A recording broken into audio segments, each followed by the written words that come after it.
Warahmatullahi wabarakatuh. Perkenalkan, nama saya Bagus Subekti dengan NIM 2110114500205 dari kelas 03 TPLM 001. Saya akan mempresentasikan tentang 3 network dengan metode FLSM dan VLSM. Sebelum kita mengimplementasikan ke dalam aplikasi Cisco Packet Tracer, sebelumnya kita harus menentukan masing-masing IP di 3 network tersebut. Di sini network 1 dan network 2 saya menggunakan IP kelas C dengan prefix 24, dan di network yang ketiga menggunakan IP kelas A di subnet 1 dan di subnet 2 menggunakan IP kelas B, di mana subnet 1 di network 3 menggunakan prefix 26 dan di subnet kedua menggunakan prefix 28. Kita dapat menentukan masing-masingnya IP start dan netmask menggunakan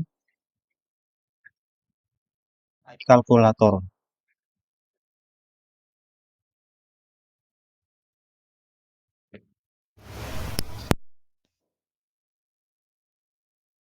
Langkah pertama, kita harus menentukan masing-masing IP dalam network 1, network 2, dan network 3.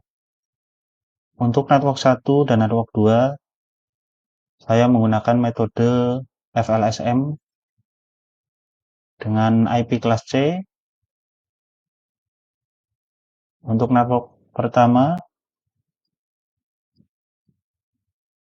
192.168.10.0/24 dan network yang kedua 192.168.10.16/24. Untuk network yang ketiga, saya menggunakan metode VLSM, di mana masing-masing subnet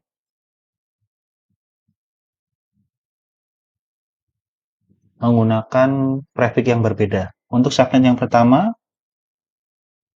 IP networknya 10.10.10.0/26 dengan IP start 10.10.10.1, IPN 10.10.10.62, IP broadcast 10.10.10.63, dan IP subnet 255.255.255.192.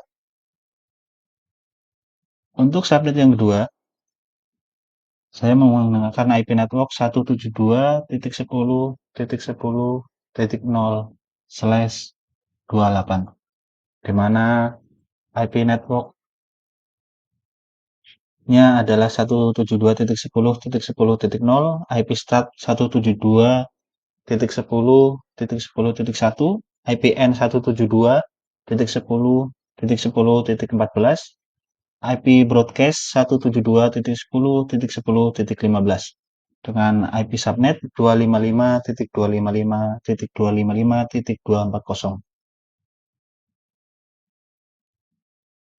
Selanjutnya kita implementasikan 3 network tersebut dengan aplikasi Cisco Packet Tracer.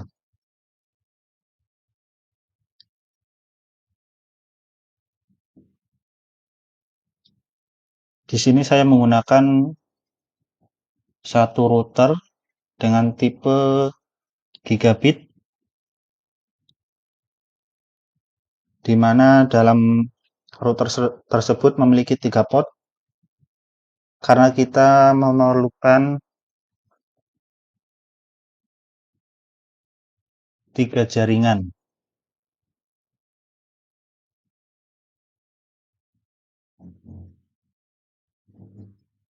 Masing-masing port dalam router tersebut kita setting sesuai metode yang kita gunakan. Untuk port gigabit Ethernet 0/0 dan 0/1 digunakan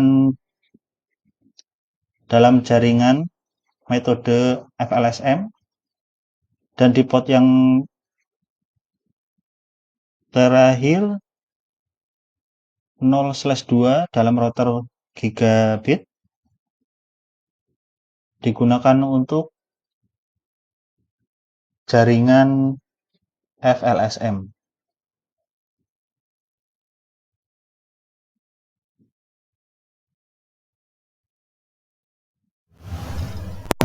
Pertama, kita melakukan setup pada router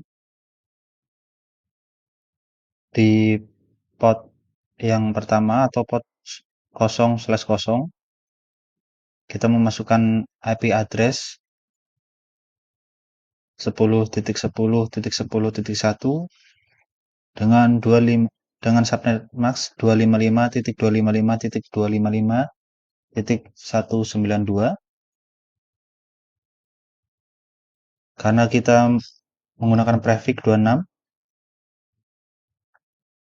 kita setting pada PC yang menggunakan prefix 26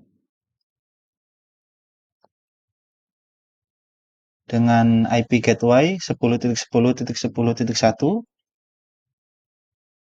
DNS server 255.255.255.192.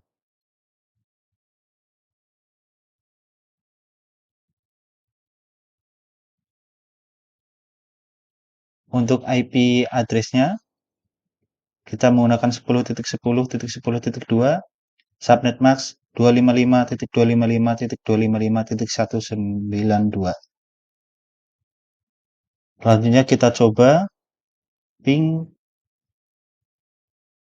dengan alamat 10.10.10.2. Kita bisa lihat proses pingnya berhasil. Itu menandakan bahwa setup sudah berhasil untuk IP prefix 26.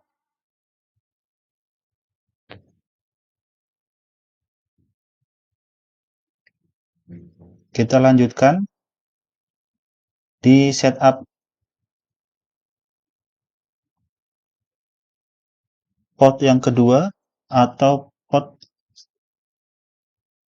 gigabit 0/1 dengan IP address 172.10.10.1, subnet max 255.255.255.240. Kita setting pada PC dengan prefix /28.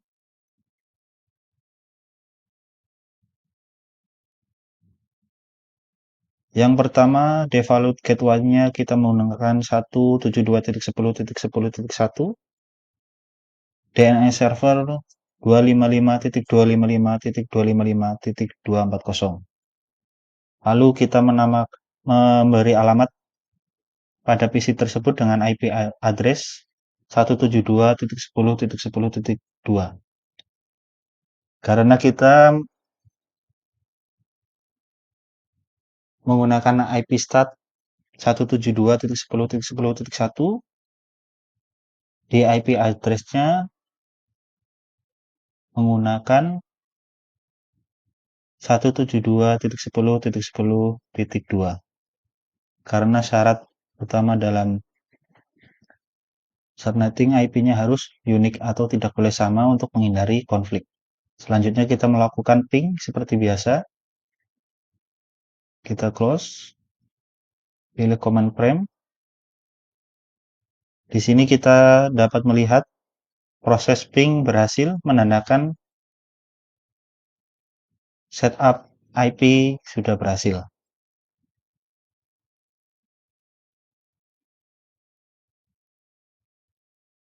Yang terakhir, kita setup di port yang ketiga, gigabit Ethernet 0/2. Kita isi IP address dengan 192.168.10.1, subnet mask 255.255.255.0. Karena kita menggunakan prefix 24 dengan IP kelas C. Seperti biasa, karena kita menggunakan metode FLSM, untuk gateway dan DNS servernya kita samakan di jaringan 1 dan 2. Kita bisa lihat IP gateway dan DNS servernya sama. Demikian implementasi 3 jaringan dengan menggunakan metode FLSM dan VLSM. Dari sini kita dapat menyimpulkan bahwa dengan metode FLSM kita menggunakan subnet mask yang sama untuk setiap subnet. Namun ini mungkin tidak efisien jika jumlah host yang dibutuhkan pada setiap subnet berbeda. Dengan menggunakan VLSM, kita dapat mengoptimalkan penggunaan alamat IP dengan memberikan subnet mask yang sesuai dengan kebutuhan setiap subnet. Hal ini memungkinkan untuk menghemat alamat IP yang tersedia dan mengakomodasi jumlah host yang berbeda pada setiap subnet. Sedikit tambahan, router gigabit adalah router yang memungkinkan lalu lintas internal dengan kecepatan 1000 Mbps dan ketika dipasangkan dengan modem memungkinkan koneksi internet pada berpotensi 1000 Mbps yang sama. Sekian yang dapat saya sampaikan dalam menjelaskan implementasi 3 jaringan. Kurang lebihnya mohon maaf. Billahi taufiq wal hidayah. Wassalamualaikum warahmatullahi wabarakatuh.